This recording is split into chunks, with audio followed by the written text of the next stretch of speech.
सोचो, आप अपने ही किसी ऐसे सपने के अंदर फंस गए हो जहां जो दिख रहा है वो सच नहीं है और जिससे आप भाग रहे हो वो खुद आपका पास्ट है।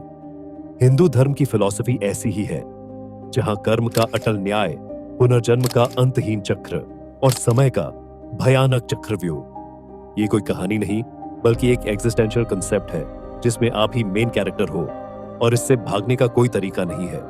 तो क्या अब आप तैयार हैं इस डरावनी सच्चाई को समझने के लिए? Number 1, supreme reality. क्या सब कुछ झूठ है? इमेजिन करो, आप एक सपने में हो। वो सपना इतना रियल लगता है कि आप उसमें दर्द भी महसूस कर सकते हो, खुशी भी और डर भी। लेकिन जैसे ही आप जागते हो, सब गायब। अब सोचो, अगर आपकी पूरी जिंदगी भी एक ऐसा ही सपना हो, अगर जो दुनिया आपको रियल लग रही है वो सिर्फ एक माया का जाल हो। हिंदू धर्म कहता है कि ये दुनिया माया है, एक विशाल सिमुलेशन, एक होलोग्राम या एक ग्रैंड डिसेप्शन। रियलिटी सिर्फ ब्रह्मांड है, एक ऐसी सुप्रीम कॉन्शियसनेस जो सब कुछ कंट्रोल कर रही है। ये दुनिया, ये जीवन, ये शरीर सब माया का हिस्सा है। और जो इंसान इस माया को असली समझने लगता है वो बस इस संसार में और अंदर फंसता चला जाता है। अब सोचो, अगर ये सच है तो क्या आप वाकई एग्जिस्ट करते हो या फिर आप सिर्फ एक कैरेक्टर हो जो किसी दूसरे के सपने में जी रहा है? नंबर 2, कर्म। क्या आप अपने कर्म से बच सकते हो? हॉरर मूवीज में एक चीज कॉमन होती है, कोई ना कोई कैरेक्टर अपने पास्ट की गलती से भागने की कोशिश करता है, लेकिन अंत में उसका सामना उसी से होता है।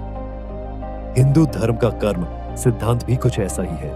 जो भी आप करोगे उसका हिसाब आपको देना ही होगा। अगर आपने किसी को धोखा दिया, किसी को दर्द दिया, तो उसका परिणाम भी आपको मिलकर रहेगा।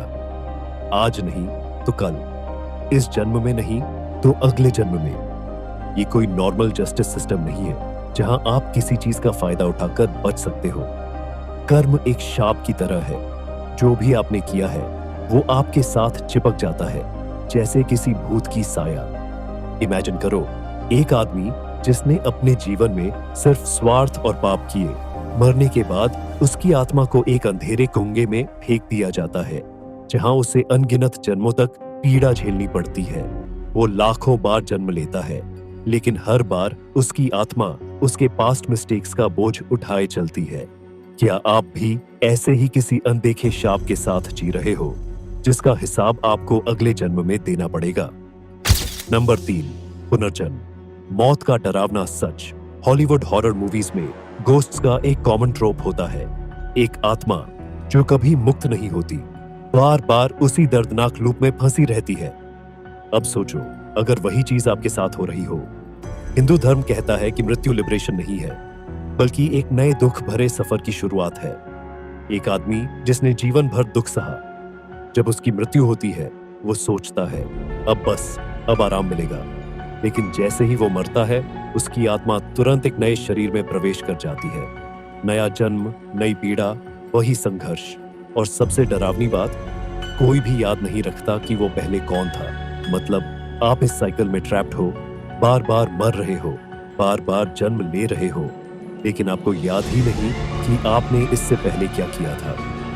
अगर आपने इस जन्म में कोई गलतियां की है तो क्या पता अगले जन्म में आपको किसी ऐसे शरीर में डाल दिया जाए जो दर्द और पीड़ा से भरा हो। क्या पता आप किसी गरीब, भूखे, बीमार व्यक्ति के रूप में जन्म लो, या फिर किसी ऐसे जानवर के रूप में जो हर रोज जीवन और मृत्यु के संघर्ष में फंसा हो। एंड ये साइकिल कभी खत्म नहीं होता जब तक आप मोक्ष प्राप्त नहीं कर लेते। नंबर 4, चक्रीय समय, मौत का चक्रव्यूह। दोस्तों, हिंदू धर्म में समय एक लीनियर लाइन नहीं बल्कि एक एंडलेस साइकिल है। यहाँ 4 युग के बारे में बताया गया है। सत्य युग, जहाँ सब कुछ प्योर और परफेक्ट होता है। त्रेता युग, जहाँ अच्छाई और बुराई का संतुलन थोड़ा बिगड़ता है। द्वापर युग, जहाँ अधर्म बढ़ने लगता है। कलियुग, जहाँ दुनिया पूरी तरह भ्रष्ट हो जाती है। और हम अभी इसी युग में मौजूद हैं। लेकिन ये कहानी यहीं खत्म नहीं होती।